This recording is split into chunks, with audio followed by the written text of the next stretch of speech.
नमस्कार दोस्तों। पिछली कक्षा में हमने 30 क्वेश्चन तक देख लिया था। अब उसके आगे से कक्षा प्रारंभ करेंगे। तो आइए चलिए देखते हैं। तो इसमें 31 नंबर का क्वेश्चन है, बिहार से प्राप्त मौर्य अभिलेखों की लिपि कैसी थी। तो मैंने पहले ही बता दिया था कि जो लिपि प्राप्त हुई थी वो हमारी थी ब्राह्मी लिपि, और भाषा जो हमारी थी वो थी प्राकृतिक। तो इसमें हमारा खरोष्ठी और अरामाइक ग्रीक ये तीनों नहीं होगा, क्योंकि हमने पहले से ही बता रखा है कि जो हमारी भाषा है वो कैसी है, ब्राह्मी है, और लिपि कैसी है, प्राकृतिक है। तो इसमें हमारा उपयुक्त में से कोई नहीं होगा। फिर अगला है, बिहार से प्राप्त पहला द्विभाषी अभिलेख किस मध्यकालीन शासक से संबंधित है। तो इसमें हमारा उत्तर हो जाएगा शेरशाह सूरी से। ठीक है, शेरशाह सूरी के बारे में अगर बात करें तो इसके बचपन का नाम फरीद था। क्या था? फरीद था। इसके बचपन का नाम फरीद था। ठीक है, और इसने 2 युद्ध लड़े थे। एक चौसा का युद्ध लड़ा था। कौन सा युद्ध? चौसा का। चौसा का युद्ध बहुत ही प्रसिद्ध युद्ध है, तो इसको हमको याद रखना है। और ये युद्ध हुआ कब था? तो 1539 में हुआ था। किसके किसके मध्य हुआ था? तो एक तरफ शेरशाह सूरी था और दूसरी तरफ हुमायूं था। जो एक और युद्ध इसने लड़ा था वो कन्नौज का युद्ध था, और वो 1540 में हुआ था। कब हुआ था? 1540 में हुआ था। और इस युद्ध में भी शेरशाह सूरी और उसके विपक्ष में हुमायूं था। हुमायूं उसमें भी हार गया था। तो इस प्रकार से शेरशाह सूरी जो है वो सूरवंश का था, और इसने 2 युद्ध हुमायूं के साथ लड़े थे। अगला क्वेश्चन हमारा है, वह पहला मुगल शासक कौन था जिसके अभिलेख बिहार से मिले हैं। वह पहला मुगल शासक कौन था जिसके अभिलेख बिहार से मिले हैं। तो इसमें ऑप्शन ए है बाबर, बी है हुमायूं, सी है हमारा अकबर, और डी है हमारा जहांगीर। तो ये अकबर था। ठीक है, जिसे बिहार में अभिलेख प्राप्त हुआ था पहला मुगल काल का। अब अकबर ने कुछ अच्छे काम किए थे, तो इसने दास प्रथा का अंत किया था। किसका? दास प्रथा का। तो दास प्रथा का अंत जो इसने किया था वो किया था 1562 ईस्वी में। ठीक है, 1562 ईस्वी में। तीर्थ यात्रा को समाप्त किया था। किसको? तीर्थ यात्रा को। तो तीर्थ यात्रा को कब समाप्त किया था? ये किया था 1563 में। कब किया था? 1563 में। तीर्थ यात्रा को इसने समाप्त किया था 1563 में। 1563 में। इसके बाद में जजिया कर का समापन इसने किया था 1564 में। तो इसने बहुत सारे काम किए थे। इसके अलावा इबादत खाना का जो इसने स्थापना किया था वो किया था 1575 में, और दीन ए इलाही धर्म 1582 में।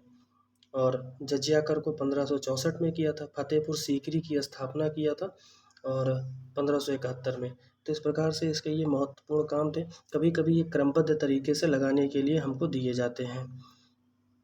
अगला क्वेश्चन हमारा है, बौद्ध धार्मिक साहित्य में कौन ग्रंथ प्राचीन बिहार के इतिहास के संबंध में जानकारी हमें देता है। बौद्ध साहित्य का कौन सा ऐसा ग्रंथ है जो हमें प्राचीन बिहार के इतिहास के संबंध में जानकारी देता है। तो जो इसमें हमारा हो जाएगा वो हो जाएगा दीघ निकाय। ठीक है, दीघ निकाय जो है ये हमें जानकारी देता है। अच्छा, दीघ निकाय जो है ये सुत्त पिटक साहित्य का एक भाग है। किसका? सुत्त पिटक साहित्य का है। सुत्त पिटक और विनय पिटक 2 थे, तो इसमें ये सुत्त पिटक का जो है भाग है। और ये दोनों प्रथम बौद्ध संगीति के दौरान सुत्त पिटक और विनय पिटक जो है प्रकाश में आए थे। ठीक है, तो इसमें अगर बात करें तो इसमें बौद्ध धर्म के नियम और इसके बड़प्पन की भी चर्चा की गई है। इसके अलावा एक बहुत महत्वपूर्ण जो है इसका भाग है दीघ निकाय का, दीघ निकाय नहीं कह सकते हैं, बौद्ध ग्रंथ के बारे में। तो इसमें हमारा है अंगुत्तर निकाय। कौन सा? अंगुत्तर निकाय। तो अंगुत्तर निकाय में जो है 16 महाजनपद का उल्लेख किया गया है। इसमें 16 महाजनपद का उल्लेख किया गया है। जो हमारा अगला क्वेश्चन है वो हमारा है, सियर उल मुख्तखरीन की रचना किसने की है। तो इसकी जो रचना है वो की है गुलाम हुसैन तबतबाई ने। ठीक है, अगला क्वेश्चन हमारा है 36 नंबर। 36 नंबर हम लोग देखेंगे। 36 नंबर हमारा है 36 नंबर हमारा है। इसमें मिलान करना है। देखिए मिलान करना है, मध्यकालीन बिहार से संबंधित इन स्रोतों को सही सुमेलित करना है। हमको मिलाना है, एक तरफ हमारा रचना दिया गया है और दूसरे तरफ रचनाकार दिए गए हैं। तो इसको हम कैसे मिलाएंगे, आइए देखते हैं। तो पहला हमारा दिया गया है कि रियाज उस्तालीन ने किस पुस्तक की रचना की थी, इनके रचनाकार कौन थे। तो इनके रचनाकार थे गुलाम हुसैन सलीम, गुलाम हुसैन सलीम। तो एक का दो, अब इसमें हम देखेंगे ऑप्शन एलिमिनेशन के हिसाब से, ठीक है। तो हमारा जो है बी और डी, यही दो हो सकता है। उसके अलावा दूसरा देखेंगे तारीख़ शेर शाही। तो तारीख़ शेर शाही जो की थी वो किए थे अब्बास सरवानी।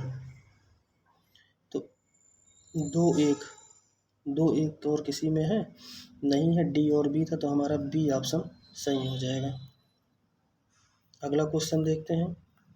मुल्ला बहबानी यात्री थे, ये हम बहुत पीछे ही एक क्वेश्चन में बता चुके हैं। ये ईरान के यात्री थे, वहाँ हमने पीटर मुंडी, निकोलस कोंटी, इन टॉमस रो, इन सब के बारे में बताया था। तो ये ईरान के थे, ठीक है। इसके अगला क्वेश्चन है, आधुनिक बिहार के अध्ययन के स्रोत कौन कौन से हैं। फ्रांसीसी बुकानन द्वारा संकलित विभिन्न रिपोर्ट। अगला है district gazetteer land survey and settlement report.